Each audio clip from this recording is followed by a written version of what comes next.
To begin, let's start. Mexican citizens voted to create a new qualified majority in the Chamber of Deputies close to the president's position. How were electoral interests aggregated to observe this phenomenon? Well, I think that achieving a qualified majority in the chamber was mostly due to people's interest and what they thought was best for them. I think they didn't consider like the whole picture. They didn't think how this could affect the democratic system in Mexico. The political party Morena was successful in knowing how to approach the people and how to cheat the system, but people don't have like the capacity to understand why this is dangerous. I agree the fact that Morena's popularity was a part of the achievement of having this majority in the Chamber of Deputies and the Senate.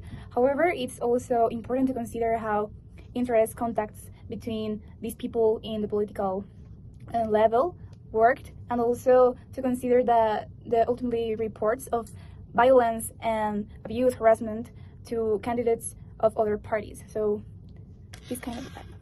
There were three key factors for AMLO to achieve a qualified majority in the Chamber of Deputies. First of all, the fact that he ran for the presidency in three different 6-year periods helped him gain extreme popularity.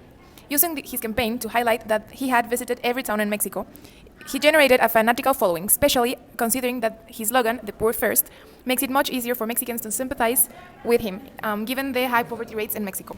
Second, also part of his idea is the way he presents himself.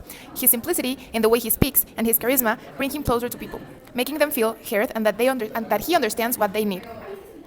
Because of this, it is much easier for people to support him and vote for their great leader to have absolute power to change things as he promised. This has led to extreme polarization in Mexico, where if you're not in favor of Morena, you're against. This creates a feeling that Morena must have absolute power to defeat those who have been portrayed as villains in the Mexican politics. The question is, what are the consequences of being swept out by another political party that create an overrepresentation?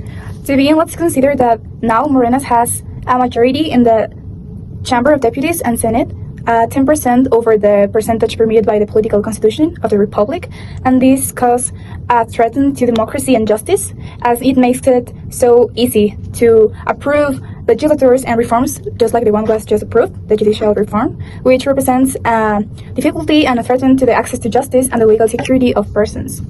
And to complement your answer, I also think this is a huge danger towards democracy because other political parties create diversity. They share other perspectives that align with different people. Sweeping them out without giving them the opportunity to still have an impact in the decisions of the country could be seen like as an elimination of minorities. Yeah, like there is no balance of representation, and other groups in the society are left out in the decisions that are taken in the country. Question number 2. When a new party sweeps the elections, traditional parties like PRI, PAN, or PRD lose political representation, which reduces their ability to influence policy making and the balance of power, while also facing challenges in attracting voters because voters feel like they cannot be trusted, and that Morena is the only trusted party to vote for. The final question is, how does the presidential system impact the federal structure, and what challenges arise when different political parties govern at the federal, state, and local levels? To begin, it's important to mention that Morena is currently governing 23 of the 32 states of the Republic. So that makes us infer that we are officially and constitutionally a federal system. However, we are leading to a centralistic structure, which hasn't been seen since the 70 years of control and power of the PRI, that is like other party that was like really autocratic. Yes, and we think like this is still very dangerous because Morena is governing like 23 states. It is also like the political majority of the country, so they will always have like the upper hand because they now control the higher powers. Like it makes it harder to do things that aren't aligned with the overrepresented political party interests. 3.